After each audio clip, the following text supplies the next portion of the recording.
kegiatan dengan aktivitas rutin kelas sesuai kesepakatan kelas adalah cara yang efektif untuk menciptakan suasana yang terstruktur dan kondusif untuk pembelajaran.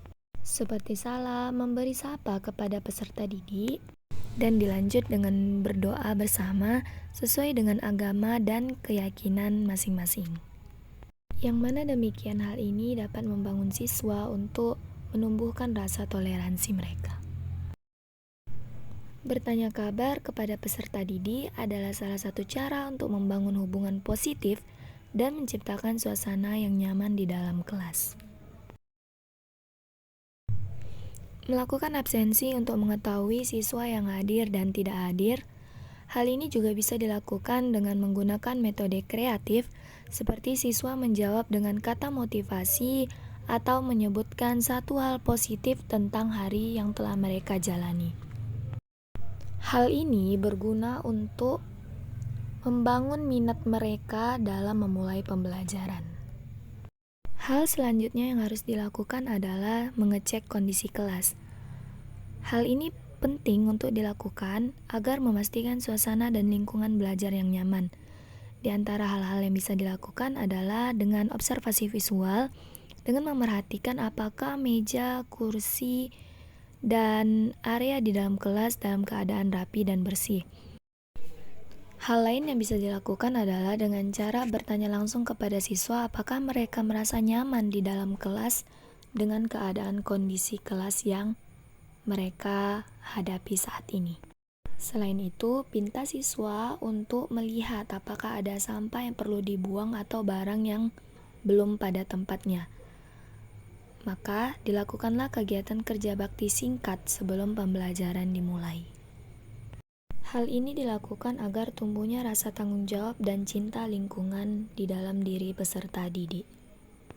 Selanjutnya, melakukan ice breaking yang bertujuan untuk meningkatkan fokus dan suasana hati siswa dengan melakukan beberapa aktivitas sederhana seperti tepuk semangat, permainan singkat, dan tanya jawab santai.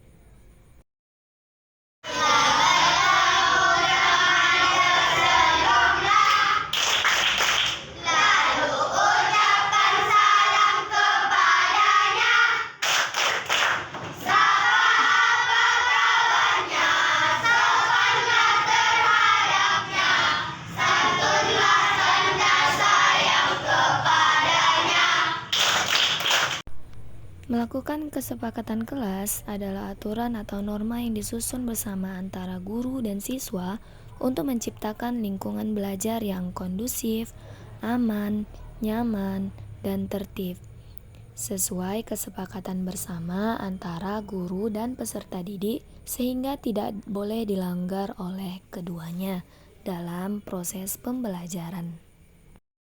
Nah, untuk menghubungkan pengetahuan sebelumnya dengan materi yang akan dipelajari dapat dilakukan dengan apersepsi, sehingga siswa dapat memahami konteks pembelajaran dengan lebih baik.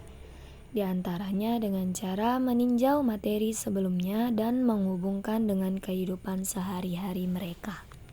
Ada beberapa hal kecil yang bisa dilakukan dalam kegiatan apersepsi ini, di antaranya adalah dengan memberikan pertanyaan pemantik kepada peserta didik. Juga bisa dilakukan dengan aktivitas singkat seperti bermain tebak-tebakan, kemudian mengkaitkan dengan tujuan pembelajaran yang akan dipelajari.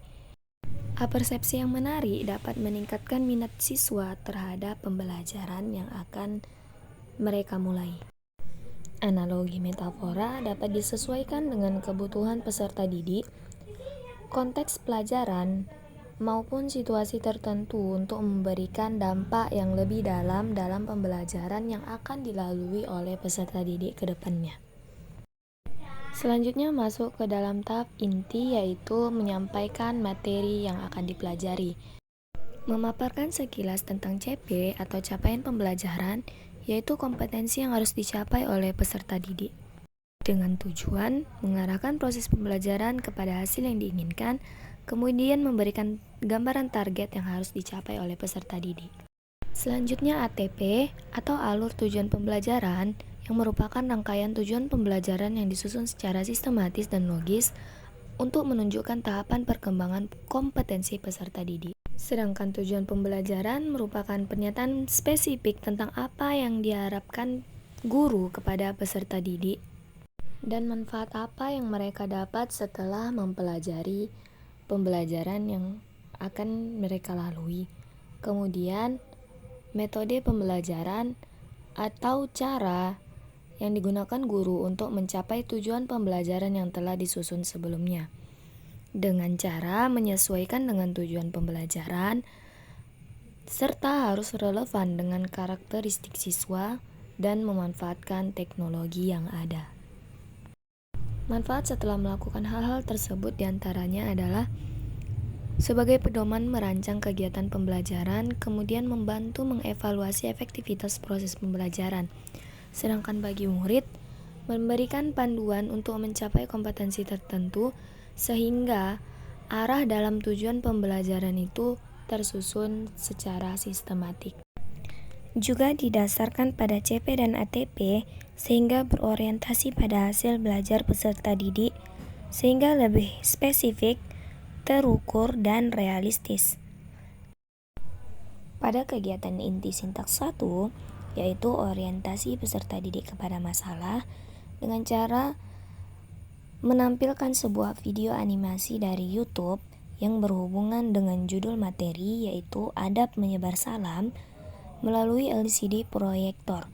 Rombongan yang banyak, yang lebih muda memberi salam kepada yang lebih tua, menjawab dengan jawaban yang setara atau lebih lengkap. Misalnya, seorang mengucapkan salam kepada kita, Assalamualaikum warahmatullahi, maka akan lebih baik apabila kita menjawab Waalaikumsalam warahmatullahi wabarakatuh. Sebaiknya salam disertai dengan menjabat tangan. Rasulullah Shallallahu Alaihi Wasallam bersabda, tidaklah dua orang muslim yang bertemu kemudian berjabat tangan kecuali Allah akan mengampuni dosa keduanya sampai mereka melepaskan tangannya. Tidak membuat gaduh. Salam yang kita ucapkan hendaklah dengan suara secukupnya saja, tidak dengan suara yang berlebihan, tetapi juga tidak terlalu lemah. Minimal orang yang kita ajak berbicara mampu menangkap suara kita. Mengucapkan salam setiap masuk rumah, baik ketika berkunjung ke rumah seseorang maupun jika kita memasuki rumah kita sendiri, baik dalam keadaan ada orang di dalam rumah ataupun dalam keadaan kosong. Oh, begitu ya?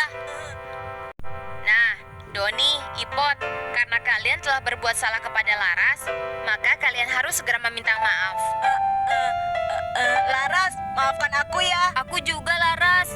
Laras, sebagai seorang muslim yang baik, kita dianjurkan Guru memberikan pertanyaan pemantik kepada peserta didik seputar video yang baru ditayangkan. Kemudian setelah itu, guru memberikan penjelasan singkat tentang salam, kenapa harus mengucapkan salam, kapan sebaiknya salam diucapkan, dan apa hukum mengucapkan salam. Hal ini juga bisa dilakukan dengan cara bertanya hal-hal lain seperti bagaimana sikap mereka ketika hendak pergi ke sekolah, bagaimana sikap mereka ketika bertemu dengan sahabat, dan bagaimana sikap mereka ketika memulai menelepon pertama kali, dan bagaimana sikap mereka ke rumah sahabat, dan kenapa kita perlu menyampaikan salam sebagai umat muslim. Hal ini bertujuan untuk mengasah pola pikir peserta didik. Sintaks 2 mengorganisasikan peserta didik. Pada kegiatan ini, guru akan membagi materi ajar berdasarkan gaya belajar masing-masing siswa.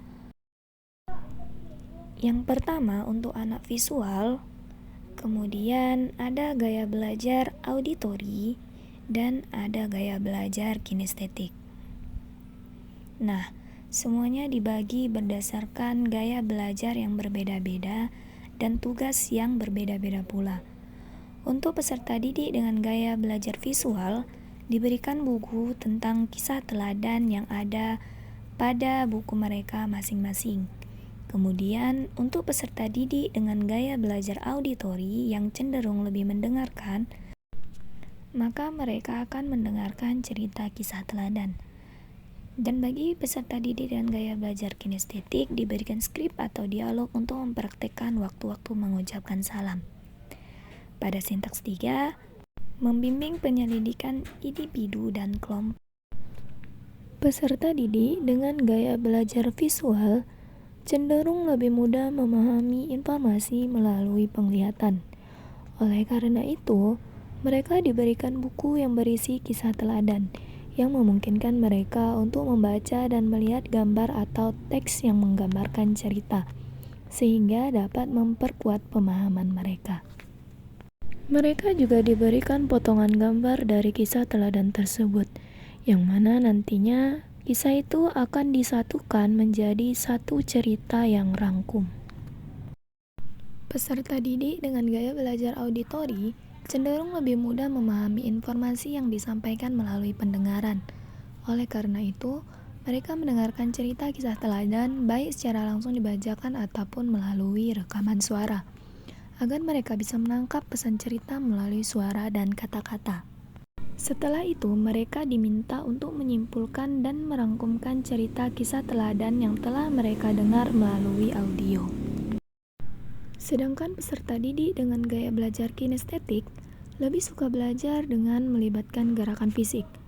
Maka dalam hal ini, mereka diberikan skrip atau dialog untuk mempraktekkan bagaimana cara mengucapkan salam dalam berbagai situasi, yang memungkinkan mereka untuk berlatih secara langsung dan merasakan pengalaman tersebut melalui aktivitas fisik. Mereka akan diberikan waktu untuk melakukan latihan melalui skrip dalam mempraktekkan waktu-waktu ketika mengucapkan salam. Nah, pada sintaks 4, mereka akan mengembangkan dan menyajikan hasil karya.